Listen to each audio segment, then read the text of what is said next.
പൊതുജന സേവനം എന്ന് പറയുകയും ആ പൊതുജന സേവനത്തിലൂടെ സ്വയം വളരുകയും ചെയ്യുന്ന ഒരു സവിശേഷതയിലേക്ക് വന്നിട്ടുണ്ട്. ഇനി നമ്മുടെ ഭാഗത്തു നിന്ന് സുവിശേഷം പ്രഘോഷിക്കുവാൻ നമുക്ക് കടമയും ഉത്തരവാദിത്വവും ഉണ്ട് എന്ന് പറയുമ്പോൾ തന്നെ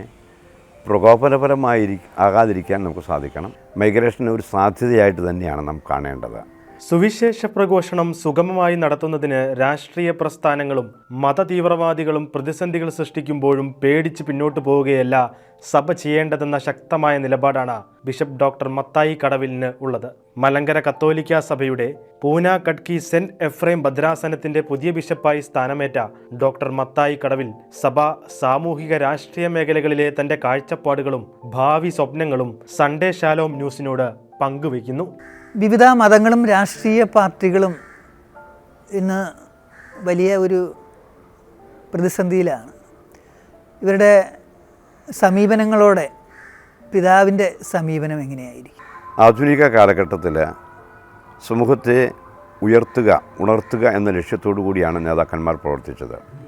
നമ്മൾ ഭാരതത്തിലെ രാഷ്ട്രീയ നേതാക്കന്മാർ നോക്കുക, അവരുടെ സമ്പത്തും അവരുടെ സകലവിധമായ കഴിവുകളും ജനങ്ങളെ വളർത്തുവാൻ വേണ്ടി അവർ സമർപ്പിച്ചവരാണ്, നഷ്ടപ്പെടുത്തിയവരാണ്. മത നേതൃത്വത്തിലും അതുതന്നെയായിരുന്നു. പക്ഷേ അടുത്ത കാലങ്ങളിൽ വന്നിരിക്കുന്നത് പൊതുജന സേവനം എന്ന് പറയുകയും ആ പൊതുജന സേവനത്തിലൂടെ സ്വയം വളരുകയും ചെയ്യുന്ന ഒരു സവിശേഷതയിലേക്ക് വന്നിട്ടുണ്ട്. പോസ്റ്റ് മോഡേണിറ്റിയുടെ ഭാഗം എന്ന് പറഞ്ഞതായ വ്യക്തി കേന്ദ്രീകൃത വളർച്ച ചിന്തയുടെ ഭാഗമാണ് ഇത്. അതിൻ്റെ പ്രതിസന്ധി എല്ലായിടത്തുമുണ്ട്. ഇതിനെ എങ്ങനെയാണ് ഒന്ന് ട്രാൻസ്ഫോം ചെയ്യാൻ സാധിക്കുന്നത്, അതിനെ എങ്ങനെയാണ് ഒന്ന് മാറ്റത്തിന് വിധേയമാക്കാൻ സാധിക്കുന്നത് എന്നുള്ളത് ആണ് ഒരു പ്രധാനപ്പെട്ട ഘടകമായിരിക്കും. ഒരു ആത്മീയ ശുശ്രൂഷയിൽ വ്യാപരിക്കുന്ന വ്യക്തി എന്നുള്ള രീതിയിൽ വ്യക്തിപരമായിട്ട് ചിന്തകളിൽ കുറേ കൂടി സമർപ്പണ ബോധത്തോടു കൂടി നേതൃത്വ ശുശ്രൂഷകൾ ചെയ്യുവാനായിട്ട് സാധിക്കുന്നത് എങ്ങനെയെന്ന് ചിന്തിക്കുക. നേതാക്കന്മാരുമായിട്ട് ചേർന്ന് വരുമ്പോൾ വ്യക്തികളുമായിട്ടുള്ള ബന്ധത്തേക്കാൾ ഉപരിയായിട്ട് ഈ സമർപ്പണ ശുശ്രൂഷയുടെ ഭാഗമായി രാഷ്ട്രീയ സാമുദായിക മത നേതാക്കന്മാരുമായിട്ട് ചേർന്ന് പ്രവർത്തിക്കുവാൻ അങ്ങനെ സാധിക്കും. അവിടെ പ്രധാനപ്പെട്ട നമ്മുടെ ലക്ഷ്യമെന്ന് പറയുന്നത് സാധാരണക്കാരെക്കുറിച്ചുള്ള കരുതൽ, അവരുടെ ഉയർച്ച, അവരുടെ വളർച്ച. അതിന് സഹായകമായ വിധത്തിൽ ഇത്തരം സംവിധാനങ്ങൾ എങ്ങനെ പ്രയോജനപ്പെടുത്താം എന്ന് ചിന്തിക്കുക.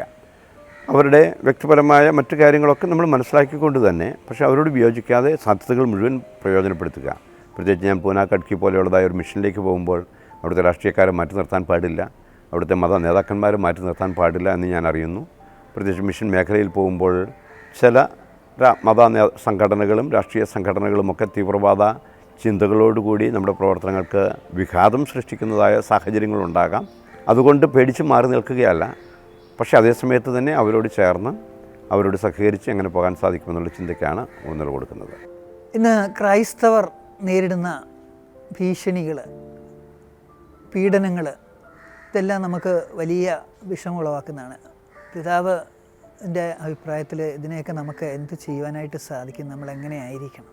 എല്ലാ മതങ്ങളിലും നവീകരണത്തിൻ്റെതായ ചിന്തകളുടെ ഭാഗമായി ചെറിയ ചെറിയ മൂവ്മെൻറ്റ്സ് ഉണ്ടായി. അത് തീവ്രവാദ മേഖലകളിലേക്ക് കടന്നുപോയി. ഇതെല്ലാ മതങ്ങളിലും സംഭവിക്കുന്നതായ വിഷയങ്ങളാണ്. ഇത് മത നേതാക്കന്മാർ തന്നെ തിരിച്ചറിയേണ്ടതുണ്ട്. അതെങ്ങനെ സാധിക്കുമെന്നുള്ളത് നമ്മൾ നോക്കുക. ഒരു മതത്തിനകത്തും തീവ്രവാദപരമായ സമീപനങ്ങൾ നമ്മുടെ നന്മയ്ക്ക് സഹായിക്കുന്നില്ല. നമുക്ക് അനുഭവപ്പെടുന്നതായ ഒരു പ്രധാനപ്പെട്ട മേഖല തീവ്രവാദികളുടെ ഇടപെടൽ വഴിയായിട്ട് വരുന്നതായ പീഡനങ്ങളുണ്ട്. ഇനി നമ്മുടെ ഭാഗത്തു നിന്ന് സുവിശേഷം പ്രഘോഷിക്കുവാൻ നമുക്ക് കടമയും ഉത്തരവാദിത്വവും ഉണ്ട് എന്ന് പറയുമ്പോൾ തന്നെ ആകാതിരിക്കാൻ നമുക്ക് സാധിക്കണം. സാക്ഷ്യത്തിൻ്റെതായ ഒരു മേഖലയിലാണ് നമ്മുടെ സുവിശേഷ പ്രഘോഷണം.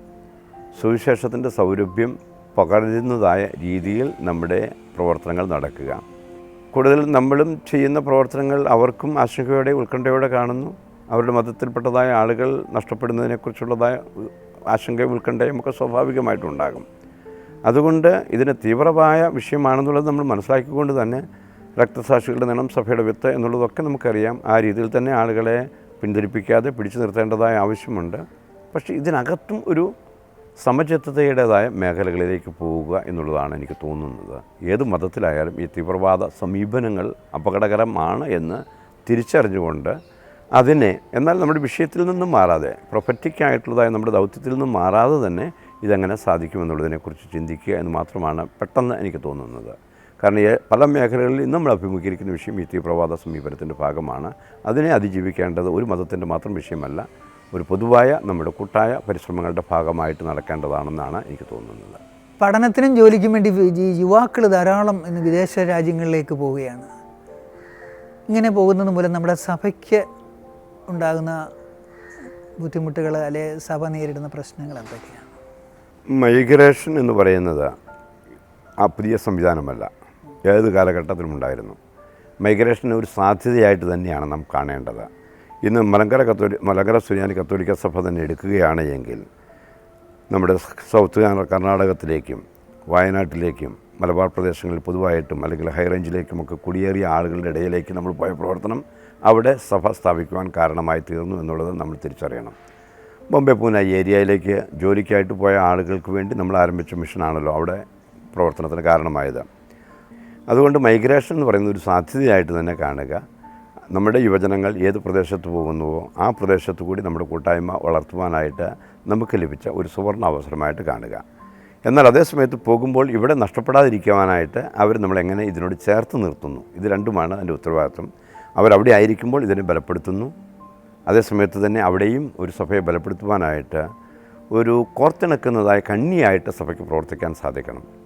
അത് പ്രേക്ഷിത മേഖലയിൽ പ്രത്യേകിച്ചും നമ്മൾ ഈ പറയുന്ന മൈഗ്രൻസിൻ്റെ ഇടയിലുള്ള ശുശ്രൂഷകളെക്കുറിച്ചുള്ളതായ കൃത്യമായ അവബോധവും ആസൂത്രണവും ഉണ്ട് എങ്കിൽ മാത്രമേ നടക്കുകയുള്ളൂ. ആ രീതിയിലാണ് നമ്മളതിനെ നോക്കിക്കാണുന്നത്. ഏതായാലും ഇതൊരു യാഥാർത്ഥ്യമാണ്. Migration is taking place. അത് തുടർന്നുകൊണ്ടിരിക്കുകയും ചെയ്യും, മാറ്റാൻ പറ്റുകയില്ല. അതിൻ്റെ സാധ്യതകൾ എങ്ങനെ പ്രയോജനപ്പെടുത്താൻ സാധിക്കും, അവരെ വിശ്വാസത്തിൽ എങ്ങനെ ബലപ്പെടുത്താൻ സാധിക്കും എന്നുള്ളതായിരിക്കണം നമ്മുടെ മുൻതൂക്കം നൽകേണ്ടത്. പിന്നോക്കം നിൽക്കുന്നവരും പാർശ്വവൽക്കരിക്കപ്പെട്ടവരും ഇന്ന് സമൂഹത്തിൽ അനവധിയാണ്. പിതാവ് അവരെ എങ്ങനെ നോക്കിക്കാണുന്നു? ദൈവത്തിൻ്റെ സൃഷ്ടിയാണ് ഈ പ്രപഞ്ചമെന്നും ഈ മനുഷ്യർ മുഴുവൻ ദൈവസൃഷ്ടിയാണ് എന്നും ഒരു തിരിച്ചറിവ് നമുക്കുണ്ടെങ്കിൽ ദൈവത്തിൻ്റെ സൃഷ്ടിയെ മാറ്റിവെക്കുവാൻ നമുക്ക് സാധിക്കുകയില്ല. അതുകൊണ്ട് ദൈവത്തിൻ്റെ സൃഷ്ടവസ്തുക്കളെ ദൈവത്തിൻ്റെ സൃഷ്ടി തന്നെയായിട്ട് കാണുകയും അതിനെ ആദരിക്കുകയും ബഹുമാനിക്കുകയും ചെയ്തുകൊണ്ട് മാത്രമേ പ്രവർത്തിക്കാൻ സാധിക്കുകയുള്ളൂ. നമ്മുടെ ഏത് കാര്യത്തിനകത്തും അവരെക്കുറിച്ചുള്ള കരുതലുണ്ടായിരിക്കണം. വിശുദ്ധ എഫ്രേം പറയുന്നത് ദൈവത്തെ അറിയുവാനായിട്ട് വേദപുസ്തകത്തെയും പ്രപഞ്ചത്തെയും വായിക്കണമെന്നാണ്. വേദപുസ്തകത്തെ വായിക്കുന്നതോടൊപ്പം തന്നെ പ്രപഞ്ചത്തെ വായിക്കുക എന്ന് പറഞ്ഞാൽ ദാരിദ്ര്യം ഈ പ്രപഞ്ചത്തിലുണ്ട് എന്നുള്ളത് നമ്മൾ വായിച്ച് മനസ്സിലാക്കണം. അല്ലെങ്കിൽ പരിസ്ഥിതി ചൂഷണ വിധേയമാകുന്നു എന്നുള്ളത് നമ്മൾ വായിച്ച് മനസ്സിലാക്കണം. അങ്ങനെ ചൂഷണ വിധേയമാകുന്ന ഒരു സൃഷ്ട വസ്തുക്കൾ, ചൂഷണ വിധേയമാകുന്ന ഒരു സംവിധാനത്തെ നമുക്ക് ഒരു വിധത്തിലും പരിപോഷിപ്പിക്കാൻ സാധിക്കുകയില്ല. അതുകൊണ്ട് എനിക്ക് തോന്നുന്നു ധാർമ്മികമായ നമ്മുടെ കടമയാണ്, ഉത്തരവാദിത്വമാണ്. ഈ പ്രപഞ്ചം സൃഷ്ടിച്ചപ്പോൾ മനുഷ്യനെ അതിൻ്റെ കാര്യസ്ഥനായി നിയോഗിച്ചു എന്ന് പറയുമ്പോൾ കാര്യസ്ഥൻ തന്നിഷ്ടം പോലെ ചെയ്യാനല്ല, ദൈവത്തിൻ്റെ പ്രതിനിധി എന്ന നിലയിൽ ഈ പ്രപഞ്ചത്തെ നോക്കിക്കാണുവാനും സംരക്ഷിക്കുവാനുമുള്ള ഉത്തരവാദിത്വമാണ്. അതുകൊണ്ട് തന്നെ ആ മേഖലകളിൽ അങ്ങേയറ്റത്തെ ശ്രദ്ധ കൊടുക്കണമെന്ന് ആഗ്രഹിക്കുന്നു. എങ്ങനെ എന്നുള്ളതൊക്കെ വരും നാളുകളിൽ നമുക്കത് കണ്ടെത്താം എന്ന് ഞാൻ വിചാരിക്കുന്നു. മലങ്കര കത്തോലിക്ക സഭയെ ശക്തീകരിക്കാൻ കത്തോലിക്ക ബാവയോട് ചേർന്ന് പിതാവ് എന്തൊക്കെ ചെയ്യുവാനായിട്ട് സാധിക്കും? നമ്മുടെ രണ്ടാം വത്തിക്കാൻ സിനോദോസ് മുതൽ ഒരു പ്രത്യേകതയുള്ളത് നേരത്തെ മുതലുണ്ട് എങ്കിൽ പോലും സഭയ്ക്കകത്ത് തന്നെ സഭാത്മക ചിന്തകൾക്ക് വലിയ പ്രാധാന്യമാണ് കൊടുത്തിരിക്കുന്നത്. സഭ വിശ്വാസികളുടെ ഒരു സംസർഗം, വിശ്വാസികളുടെ കൂട്ടായ്മ എന്നുള്ള വളരെ ശക്തമായ ചിന്ത. അതുകൊണ്ട് സഭയിലെ വിവിധ തലങ്ങളിൽപ്പെട്ടതായ ആളുകൾ ഒരുമിച്ച് സഹകരിച്ച് പ്രവർത്തിക്കേണ്ടതിനെക്കുറിച്ചുള്ളതായ അവബോധം വളരെ ശക്തമായിട്ട് രണ്ടാം വത്തിക്കാൻ സിനോദോസ് നമ്മളെ ഓർമ്മിപ്പിക്കുന്നുണ്ട്. യേശുവിൻ്റെ തുടർച്ചയാണ് സഭ എന്നുള്ള രീതിയിൽ, യേശുവിൻ്റെ മൗലിക ശരീരമാണ് സഭ എന്നുള്ള രീതിയിൽ ദൈവത്തിൻ്റെ ഹിതം എന്താണോ അത് യേശു നിർവഹിച്ചു. ആ യേശു നമ്മളോട് പറഞ്ഞതും പ്രവർത്തിച്ചതുമായ കാര്യങ്ങൾ തുടരുക എന്നുള്ളതാണ് സഭയുടെ ദൗത്യമെന്ന് പറയുന്നത്. അങ്ങനെ സഭയിലൂടെ നടക്കേണ്ടതായ യേശുവിൻ്റെ ശുശ്രൂഷകൾ തുടരുവാൻ സഹായകമായ കാര്യങ്ങൾക്ക് നേതൃത്വം വഹിക്കുക എന്നുള്ളതാണ് സഭയുടെ നേതൃ ശുശ്രൂഷയിൽ നിയോഗിക്കപ്പെട്ടവരുടെ ഉത്തരവാദിത്വം. മാർപ്പാപ്പ തിരുമേനിയും അതുതന്നെയാണ് ചെയ്യുന്നത്. മാർപ്പാപ്പ തിരുമേനിയോട് ചേർന്നാണ് മേജർ ആർച്ച് ബിഷപ്പ് ചിന്തകളിലും പ്രവൃത്തികളിലും ആ ഒരു ഒരുമയോടുകൂടി പ്രവർത്തിക്കുവാനാണ് ശ്രമിക്കുന്നത് എന്ന് ഞാൻ പൂർണ്ണമായിട്ടും വിശ്വസിക്കുന്നു. അതുകൊണ്ട് തന്നെ ഈ പിതാക്കന്മാരോട് ചേർന്ന് സഭയെ വളർത്തുക, സഭയെ ബലപ്പെടുത്തുക എന്ന് പറയുന്ന ഉത്തരവാദിത്വമാണ്. എന്നെ സംബന്ധിച്ചിടത്തോളം എന്നിൽ കൃത്യമായ രീതിയിൽ നിക്ഷിപ്തമായിരിക്കുന്നത് പൂനാകട്കി രൂപതയുടെ പ്രദേശത്തുള്ളതായ വിശ്വാസി സമൂഹത്തെ ഈ സഭയോട് ചേർത്ത് യേശുവിൻ്റെ മൗലിക ശരീരമായി വളർത്തിയെടുക്കുക എന്നുള്ളതേ ഉള്ളൂ. അതുകൊണ്ട് സഭയുടെ ചിന്തയിൽ നിന്ന് വ്യത്യസ്തമായ മറ്റൊരു ചിന്തയ്ക്ക് വലിയ പ്രസക്തിയില്ല. ബാബ തിരുമേനിയുടെ ശുശ്രൂഷയോട് ചേർന്നല്ലാതെ മറ്റൊരു ശുശ്രൂഷ എനിക്കില്ല എന്ന് പൂർണ്ണമായിട്ടും ഞാൻ വിശ്വസിക്കുന്നു. അത് പരസ്പര പൂരകമായിട്ട് കൊണ്ടുപോവുക. കാരണം ഈ എല്ലാ ശുശ്രൂഷകളും യേശുവിൽ നിന്ന് വരുന്നതാണ്, ദൈവത്തോട് ചേർന്ന് നിൽക്കുന്നതാണ്, പരിശുദ്ധാത്മാവിനാൽ നയിക്കപ്പെടുന്നതാണ് എന്നുള്ള ഒരു ചിന്തയും ബോധ്യമാണ് എനിക്കുള്ളത്.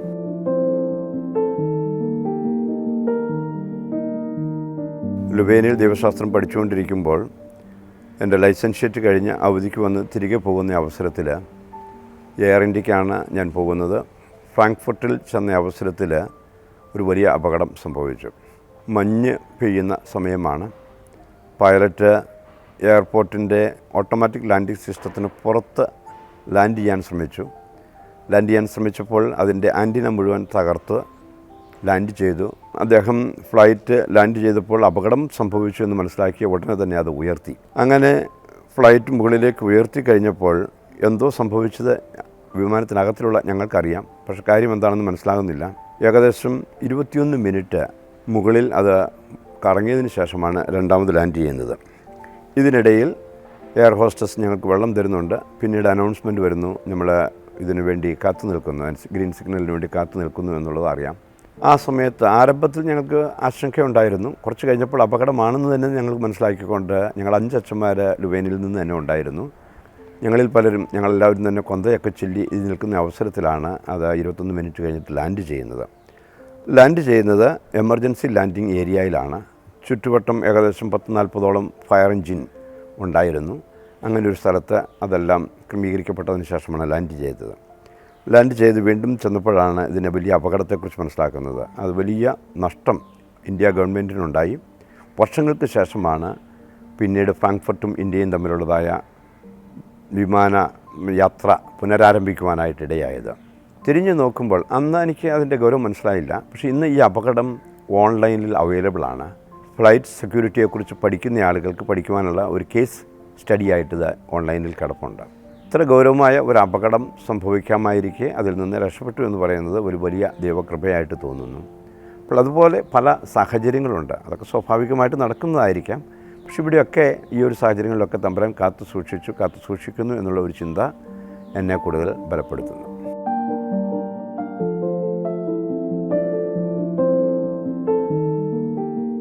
സൺഡേ ഷലോം എന്നെ സംബന്ധിച്ചിടത്തോളം ഞാൻ വിസ്മയത്തോടെയാണ് ഇതിനെ നോക്കിക്കാണുന്നത്. കാരണം ഞാൻ കരിസ്മാറ്റിക് പ്രസ്ഥാനം ആരംഭിച്ച കാലഘട്ടം മുതൽ അതുമായി ബന്ധപ്പെട്ട കാര്യങ്ങൾ നിരീക്ഷിക്കുന്നുണ്ട്. കുളുത്തുവയൽ കേന്ദ്രീകരിച്ചുകൊണ്ട് വർക്കീസിൻ്റെ നേതൃത്വത്തിൽ ആ നവീകരണ പ്രസ്ഥാനം തുടങ്ങിയപ്പോൾ ബെന്നിസാറൊക്കെ അതിൻ്റെ ഭാഗമായിട്ട് പ്രവർത്തിച്ചു. അതിനുശേഷം ഷലോം എന്ന ലേബൽ ഉപയോഗിച്ചുകൊണ്ട് വ്യത്യസ്തങ്ങളായ ശുശ്രൂഷകളിലേക്ക് കടന്നു വന്നു. ഞാൻ പെരുവണ്ണാമൊഴിയിലെ ഇതിൻ്റെ സ്ഥാപന കേന്ദ്രത്തിൽ വന്നിട്ടുണ്ട്. അവിടെ ഒരു പ്രസംഗം റെക്കോർഡ് ചെയ്യുവാനായിട്ട് ഞാനുണ്ടായിരുന്നു. ഞാൻ അവിടുത്തെ പ്രവർത്തനങ്ങളെല്ലാം നോക്കിക്കാണുവാനായിട്ട് എനിക്ക് സാധിച്ചു. കരിസ്മാറ്റിക് അനുഭവത്തിൽ നിന്നുകൊണ്ട് ഈ ഒരു നവീകരണത്തിലേക്ക് കടന്നു വന്നതായ ആളുകളെ പ്രചോദിപ്പിക്കുവാൻ സഹായകമായ വിധത്തിൽ മാധ്യമങ്ങളുടെ ശക്തി അറിഞ്ഞ് പ്രവർത്തിച്ചു എന്നുള്ളതാണ് സൺഡേ ഷലോമിൻ്റെ ഏറ്റവും വലിയ സവിശേഷത. അത് ദൃശ്യ ശ്രാവ്യ മാധ്യമ മേഖലകളിലെല്ലാം കൈവച്ചു. 2 കാര്യങ്ങൾ എന്നെ അത്ഭുതപ്പെടുത്തുന്നു. സാമ്പത്തിക സ്രോതസ്സ് കൃത്യമായിട്ടില്ലാതിരിക്കെ ഇത്രയും വലിയ സമ്പത്ത് ചെലവഴിച്ച് എങ്ങനെ ഇത് നടക്കുന്നു എന്നുള്ളത് എന്നെ അത്ഭുതപ്പെടുത്തുന്നു. അതിനകത്ത് തന്നെ ദൈവപരിപാലനയുടേതായ ഒരു മേഖല കാണുവാൻ സാധിക്കും. രണ്ടാമത്തേത്, എൻ്റെ ഫാദർ ചാച്ചൻ സൺഡേ ഷലോമിൻ്റെ നിത്യ വരിക്കാരനായിരുന്നു. അത് വായിച്ചതിന് ശേഷം ചെറിയ കരിസ്മാറ്റിക് ശുശ്രൂഷകളൊക്കെ ഉണ്ട്. അത് വായിച്ചതിന് ശേഷം അതിലെ കാര്യങ്ങളൊക്കെ ആളുകളോട് പറയുവാനായിട്ട് സമയം കണ്ടെത്തിയിരുന്നു. സുവിശേഷ ശുശ്രൂഷകൾ വ്യാപരിക്കുന്നതായ ആളുകൾക്ക് ആവശ്യമായ ഒത്തിരി ഇൻഫർമേഷൻ പകരുന്നതായ ഒരു വലിയ ശുശ്രൂഷയും സൺഡേ ഷലോമിൻ്റെ നേതൃത്വത്തിൽ നടക്കുന്നുണ്ട്. അതുകൊണ്ട് സൺഡേ ഷലോമിൻ്റെ സാധ്യതകൾ ഗൗരവമുള്ളതാണ്. അത് ഭംഗിയായിട്ട് നടക്കട്ടെ എന്ന് പ്രത്യേകമായിട്ട് ആശംസിക്കുകയും ചെയ്യുന്നു.